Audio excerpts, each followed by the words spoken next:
Real quick before the video starts, I did upload a Venom review yesterday, so if you're interested in that, please feel free to watch it. The first little bit is spoiler free. I let you know exactly when I'm gonna get into the more spoiler territory, so if you're interested and so inclined, feel free to check it out. Let's get into the video. All right, I know the backgrounds keep changing. Today, I'm at my parents' place in my childhood bedroom. That is painfully bland right now, and there's an echo.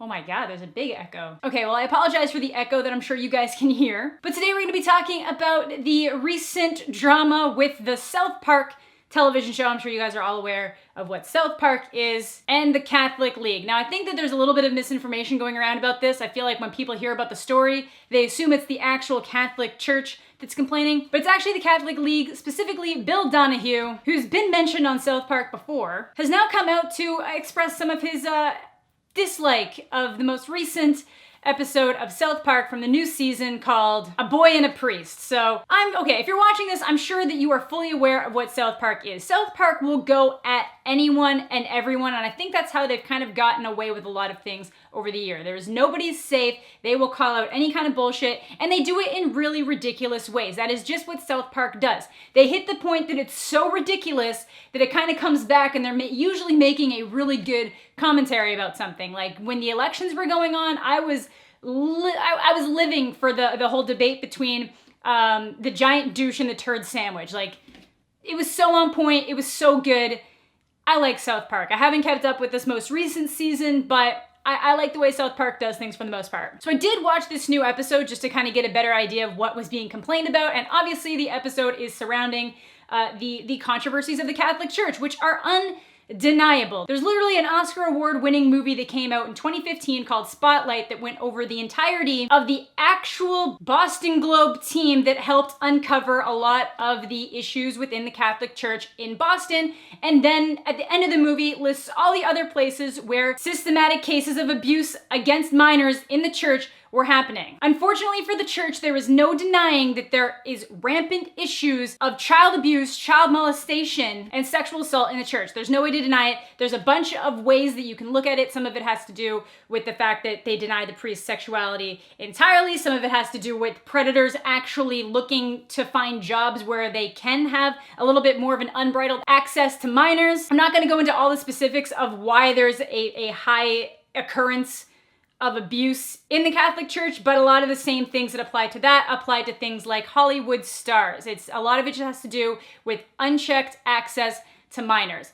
And the way that it's kind of worded in Spotlight is that if you live in a city or a location that is very Catholic, the priest is basically God to them. So if the priest has an interest in your child, that is almost like God handpicking interest in your child, was the way that a lot of people worded it, a lot of victims worded it, that it wasn't seen as weird, it was seen as an honor. Not the pedophilia, they didn't really know that was going on, but just the interest in general, because nobody figured that a priest would do that. Now let's get to the actual complaint. So if you actually watch the episode, it goes through where the priest is pretty interested in Butters, but he's not actually doing anything to him. But then it goes through the whole thing where they get the Catholic Church down to do the thing where they cover it up and then send him to another church. And I think that's one of the bigger issues. When they find out about instances of abuse, they don't report it. They don't remove them from the church entirely. They just put them on leave and then move them to a different church, somewhere else, with the same access to children, with the same ability to harm people. And sometimes they give them like promotion. So it's like, we're just gonna promote you away from children entirely, but then you get more prestigious roles in the church. And it does seem like they're trying to do something about it, but there was just the recent big scandal in Philadelphia. And I'm sure that's not gonna be the last we hear of it. These stories are gonna continue to be uncovered. These major scandals are going to continue to be uncovered. And obviously South Park is gonna make a commentary on it, because that's what South Park does. They take on conservatives, liberals, Scientology. They just take on everything. But Donahues Complaint about it didn't really have to do with just the general portrayal of the Catholic Church systematically hiding pedophiles. It was the portrayal he had an issue with. So he specifically says, the October 3rd episode of South Park titled A Boy and a Priest portrayed molesting priests as pedophiles. This is factually incorrect. Almost all molesters, 8 and 10, have been homosexuals. Therefore, the cartoon victim characters should have been depicted as adolescents, not kids. In Hollywood, the creators of South Park, Trey Parker and Matt Stone, are seen as courageous. They are really cowards. It takes courage to tell the truth. I don't know what he's trying to say there. Was he trying to say that's like, oh yeah, like it's a thing that happens, but you know, they're trying to say that they're attacking just little kids, but they're usually attacking adolescents. Those are a little bit older. And they're, you know, those kids might actually, you know, be gay. So maybe they're coming on to the priests too. It's almost like he's trying to make it sound like the issue could be a little bit more, it's like a statutory rape situation, not just, this is a predator who's in a position of power, severely abusing that power to abuse children. Because honestly, the difference between 13 and 8, while it is a long distance, when it comes to a priest diddling a child, a 13-year-old is still a child, you sick fuck. They're not seeking out people that they think are gay and are going to enjoy it. They're just seeking out people that they have uninhibited access to. Oftentimes, it's just gonna be who's the most convenient. It just seemed like such a weird thing to get hung up on. It's like you're still admitting that a terrible crime has happened, but you're trying to like downplay it. And that's where the big distinction between it being the Catholic League and the Catholic Church comes in. Like most recently, the Catholic Church is even, the Pope has recommended that the church issue apologies to homosexuals and a ton of other people. And Bill Donahue took that as, yes, I would like an apology from the gays.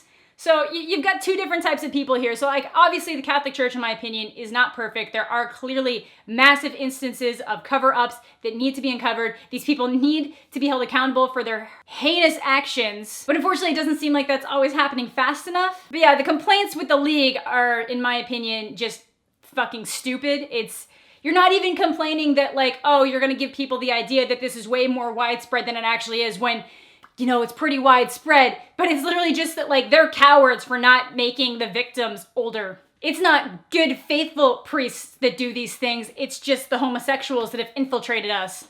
Like, fuck off. If it's that widespread of an issue, it's clearly something systematic. It is clearly something in the way that you do things that makes it easier for people to become predators or for predators to work their way into your ranks. It's disgusting, it's wrong, and to start nitpicking over something like this, I'm still trying to find the perfect analogy for what he said was, like what the equivalent would be. It's like, yes, I did kill my wife, but she burnt the chicken. I don't know, like it's really, I don't even know how to equate that. It's like, yeah, they're victims, but you depicted them too young, which I would like to point out is also not true. You can look it up. There are ages ranging all over the place for how old or young a victim is. It really just has to do with how, like I mentioned, accessible that individual is. So a lot of the times it'll be children of single parents or children of parents who have to work a lot, so they're not frequently around. It really just comes down to kids that are in need that are easy to have access to. But yeah, Bill Donahue just once again proving he's an idiot. Just nothing new with him.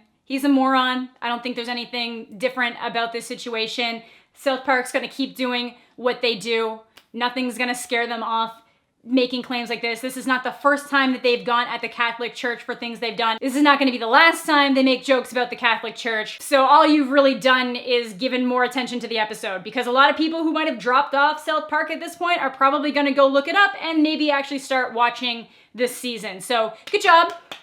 Good job. I know, like, I wasn't really keeping up with it, but now I'm like, you know what? I miss South Park. I'll give it a go. So like, good job. Thank you. Thank you for reinvigorating my interest in South Park as a show. You done good, sir. Yeah, that's gonna do it for today's video. Let me know what you guys are thinking in the comments section down below. Sorry if this is a little bit scattered. It's been a busy, long week. But yeah, thank you all so much for watching. I did have 2 videos that came out yesterday involving Venom, so if you're interested in a Venom review that has a little bit of spoiler-free, then gets into spoilers when I let you know, feel free to watch it. So yeah, thank you all so much for watching. Have a fantastic day, and we'll catch you all later.